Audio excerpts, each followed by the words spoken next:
تھا کہ آخر ارطغرل غازی کی موت کیسے ہوئی۔ دوستو، ارطغرل غازی کی موت کے بارے میں جاننے سے پہلے سب سے پہلے ہمیں یہ جان لینا ضروری ہے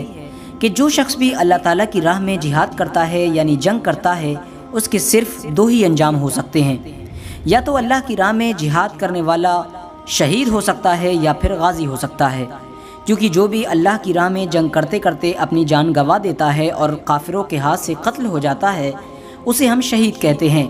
اور جو شخص جنگ کرتے کرتے اللہ کی راہ میں قربان نہیں ہوتا ہے یعنی اس کا قتل نہیں ہوتا ہے بلکہ وہ فتح حاصل کرتا ہے اور جیت جاتا ہے، اسے ہم غازی کہتے ہیں۔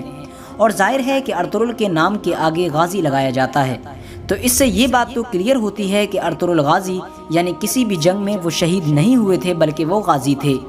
اب سوال یہ ہے کہ جب وہ کسی جنگ میں شہید نہیں ہوئے تھے اور ان کا قتل کسی نے نہیں کیا تھا تو پھر ان کی موت کیسے ہوئی تھی؟ دوستو، جب آپ تاریخی کتابوں میں اس چیز کو ڈھونڈنے کی کوشش کریں گے تو آپ کو اتہاس سے یہ معلوم چلے گا کہ 1279 میں جب ارطغرل غازی کافی بوڑھے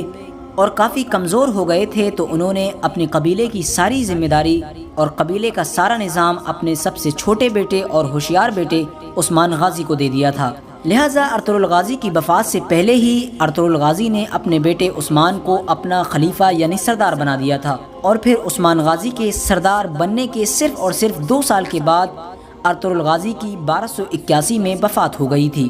ارطغرل غازی کی وفات ایک عام وفات تھی، یعنی ان کی موت ایک عام بیماری کے ذریعے سے ہوئی تھی جس طرح بوڑھے لوگوں کی موت ہوتی ہے، لہٰذا ان کے بارے میں تاریخ میں کہیں